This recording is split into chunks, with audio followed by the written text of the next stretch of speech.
The past 11 days have been really tough. Yeah, sure. Ask her if she wants me to start the car up for her, get it warm.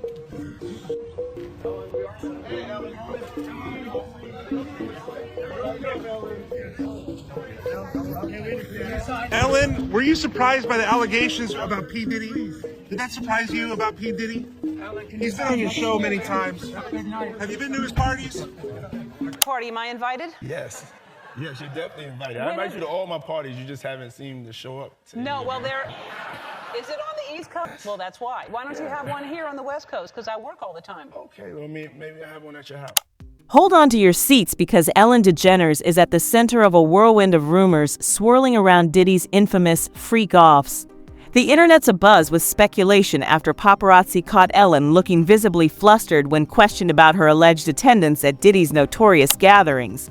As one of Diddy's closest celebrity pals and a frequent guest on her show, fans are digging deep into past interviews, hoping to uncover any hints or clues about Ellen's involvement. But could this be the scandal of the year, or just another case of mistaken identity? Let's dive into the chaos and uncover the truth behind Ellen DeGeneres' panic. But before then, don't forget to subscribe. Now let's get started. There's stories that meets the eye. While Ellen hasn't faced serious criminal allegations like Diddy, she's garnered a different kind of reputation, often dubbed the meanest woman in Hollywood. Rumors swirling around Ellen are not only chilling, but also suggest a hidden side to her public persona. Both Ellen and Diddy have carefully curated public images that don't always align with their true selves, but cracks are starting to show. Ellen's journey to fame began in the 80s with stand-up comedy gigs in New Orleans, eventually leading to a nationwide tour. Her first taste of TV success came with a short-lived sitcom Open House in 1992, which paved the way for her iconic role in These Friends of Mine, later renamed Ellen. However, it was her groundbreaking decision to come out as gay on The Oprah Winfrey Show in April 1997 that truly solidified her impact, both on screen and off. Great show. I was LOLing for real. Yeah. Just alone and It watching holds up. It holds up. It's funny from beginning to end. All of it's funny. Yeah, thank you. Even I was funny and didn't think I You was. were very funny? I was so nervous. And you were cracking me up. Despite her warm and bubbly on-screen persona, Ellen's behind-the-scenes behavior has come under scrutiny. Reports from 297 surfaced, alleging mistreatment of her sitcom's writing staff, revealing a less-than-charming side. Despite these challenges, Ellen bounced back with her successful daytime talk show, The Ellen DeGeneres Show, showcasing her resilience in the face of adversity. Ellen had managed to quiet most of the talk about her, that is, until 2016, when Kathy Griffin revealed in her memoir an encounter with a certain beloved daytime talk show host with short blonde hair. Griffin later confirmed she was referring to Ellen, showing a side of her that wasn't so warm and friendly. In an interview, Griffin said she was furious. What did she say? She was really on a rant because I had mentioned on your show that, I wish that women would support each other more. In particular, super influential women. There are so few female comics over 50 that are making a living or doing okay. We need to support each other. I expressed that to her, and she was like, I don't have to have anybody on my show that I don't like and I don't want. I said, I know. Fast forward a couple of years, more stars started speaking out about Ellen's unpleasant character, and clips of her being rude and making celebrities uncomfortable started circulating on social media. Let's go back to that cringeworthy interview Ellen had with Mariah Carey in 2008, a prime example of how far Ellen would go to get attention for her show. Rumors were circulating at the time about Mariah possibly being pregnant, but the singer hadn't confirmed anything yet. Despite Mariah looking visibly uncomfortable discussing the topic, Ellen kept pressuring her to answer. She even tried to get Mariah to drink champagne on air to prove she wasn't pregnant. All right, well, you don't have to answer. No, that's okay. No, honestly, you don't have to answer me. Let's just toast with champagne. Ellen said, people are saying that you're pregnant, that there are rumors. Don't discuss that. All right, well, you don't have to answer. That's okay. No, honestly, you don't have to answer me. Let's just toast with champagne and decide. They're saying that since I can have some champagne. It's just fattening. So you can have champagne. That's not champagne. Have some champagne. It's just fattening. So, You can't have champagne? That's not champagne because you can't. No, it have is. Because you can't. Is it really? Yeah. You wanna taste it? I can't believe you did this to me, Ellen. What? No. Are you trying? I'm not going to ask you if you're pregnant or not. I'm not going to pressure you. See what Ellen is doing. Want to taste it? I can't believe you did this to me, Ellen. What? No, Are you trying I'm to not just- going to ask you if you're pregnant. This is peer pressure. No, let's toast to you not being pregnant. If you're not pregnant, then we should. Oh my goodness. This I'm is just peer gonna pressure. say. Do you see what Ellen is doing? This is peer pressure. I was like, why does she keep talking about Jim?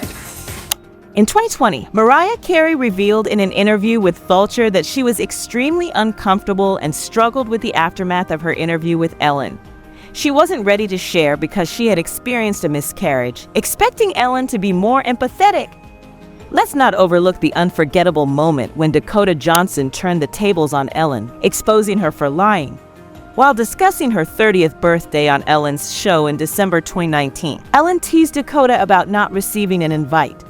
However, Dakota corrected her, stating she had actually been invited the previous year.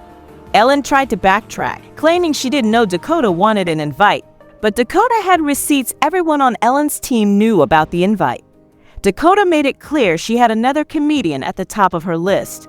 Ellen squirmed, trying to change the subject, but Dakota held her ground, reminding Ellen of her invite and even mentioning that Tig Notaro performed at the party. Good to see you. Happy belated birthday. When was your birthday? It was October 4th. October 4th. You turned 30. I did. And how was the party? I wasn't invited. Actually, no, that's not the truth, Ellen. You were invited. Last time I was on the show, last year, you gave me a bunch of about not inviting you, but I didn't even know you wanted to be invited. Well, who doesn't want to be invited to a party? Yeah. But I did invite you and you didn't come. So. This time you invited me? Yeah. Are you sure? Yeah. How do you know? I don't think so. Ask everybody. Ask Jonathan, your producer. Who said you were? I was he's invited? right there. Why didn't I go? I don't know. Was it? Oh yeah, I had that thing. It was probably in Malibu. That's too far for me to go to. Yeah. Yeah. It was. Yeah. No, I think I do remember I was invited. Thank you. You're welcome. No, but I really didn't remember that until just now. But Tig Notaro performed at your party? She did. She did a set? She did. It was a surprise. What did she do? A bunch of funny stuff. She's hilarious. She's my favorite comedian. Talking about a classic example of how narcissists react when confronted. Let's compare this to a recent incident with Diddy on the Jimmy Kimmel Show. It was like deja vu from Dakota's confrontation with Ellen. You could practically see their facade slipping. Just weeks before Cassie filed her bombshell lawsuit last November, Diddy appeared on Jimmy Kimmel Live. When Jimmy brought up Diddy's former bodyguard, Gene Deal, in the wild allegations, you could see Diddy's mask slipping. He tried to maintain his composure, but the tension was palpable. Jimmy asked about a claim that Diddy, while dating J.Lo, was ready to fight Will Smith over an alleged proposition for a threesome involving J.Lo. Diddy denied it, but the awkwardness hung in the air. The exchange was a roller coaster of emotions, showing a different side of Diddy, just like Ellen's situation did. It's fascinating how these moments reveal the true nature of people when they're put on the spot. Delving into how these two treat their staff is important, as they both face serious allegations of mistreatment. In Diddy's case, there have been disturbing lawsuits from people who used to work closely with him. These issues go way back, not just starting with Cassie. In 2017, Diddy was sued by his former chef, Cindy Ruda, for sexual harassment and retaliation. Ruda claimed she worked long hours without overtime pay and was even asked to serve food to Diddy and his friends immediately after their sexual activities. She said Diddy made her serve him meals while he was naked and once asked her if she liked his body. There was also an incident where one of Diddy's friends exposed himself to her. Despite her complaint, she was not heard and was eventually set up to be accused of theft and fired. These accusations paint a troubling picture of how Diddy treated his staff. It's shocking to think that someone in his position would allegedly mistreat and exploit those who worked for him. The lawsuit filed by Ruda highlights a pattern of behavior that is deeply concerning. It's important to remember that these are allegations, and Diddy has denied them. However, they raise important questions about power dynamics and workplace behavior. Let's dive into the allegations surrounding Ellen DeGeneres. There's more than just rumors. There's a long list of complaints that led to the cancellation of her talk show. Allegedly, Ellen mistreated her staff both at home and at work. According to her former housekeeper, Ellen ran her home like a strict boot camp, nitpicking over minor mistakes and taking pleasure in firing people. She was known to make passive-aggressive lists about her employees' errors, even for small things like serving food in the wrong bowl or not frothing her latte perfectly. But it doesn't end there. Another former staffer revealed that Ellen would set traps to test her staff, like placing matches behind cupboard doors to check if cleaners were thorough. Handymen, security guards, and others dreaded working for her because of her relentless criticisms. One top security firm in Hollywood even ended their relationship with her. One of the strangest reasons for Ellen's displeasure was reportedly the way security guards walked. She was also said to use a condescending tone and yell at workers, treating them as if they were worthless. One former employee described her attitude as, "I'm going to torture you, and you're just going to sit there and take it because you're being paid." These allegations paint a troubling picture of Ellen's behavior behind the scenes. And here's the kicker. Even Ellen's dogs seem to prefer her wife, Porsche, over her. According to a former staff member, the dogs would go wild with excitement when Porsche came home, but barely acknowledged Ellen's presence. The employee went as far as to call Ellen the worst person he'd ever met, suggesting she took pleasure in firing people. It's no wonder then that The Ellen Show faced its downfall, tarnishing Ellen's once pristine legacy. Back in July 2020, BuzzFeed News dropped a bombshell report based on accounts from 10 anonymous former employees, confirming the toxic environment at The Ellen Show. Staff members allegedly faced termination for taking medical leave or even for attending family funerals. One former employee claimed Ellen not only turned a blind eye to these issues, but also encouraged mistreatment and racism among staff. Even Tony Okoa, the former Ellen Show DJ and actor, spoke out about the toxicity, confirming the claims on Instagram. What's truly mind-boggling is the silence from Ellen's celebrity pals. Despite flaunting their friendships with Ellen and eagerly attending her parties, they remained conspicuously quiet amid these shocking allegations, much like the current situation with Diddy. It seems when the going gets tough, the celebs get going, in the opposite direction. Isn't it strange how both Ellen and Diddy constantly talk about kindness and love? Ellen often talks about living by the mantra of being kind to everyone, not just those who share your views. It's a message of universal kindness. This reminds me of Diddy's whole love campaign in recent years. He's been preaching about love conquering hate, especially in today's toxic world. He even changed his name to Love to show his commitment to this message. Love wins, he says. Interestingly, both Ellen and Diddy seem to have similar approaches to their romantic relationships. We've all heard about the disturbing allegations made by Cassie in her lawsuit against Diddy.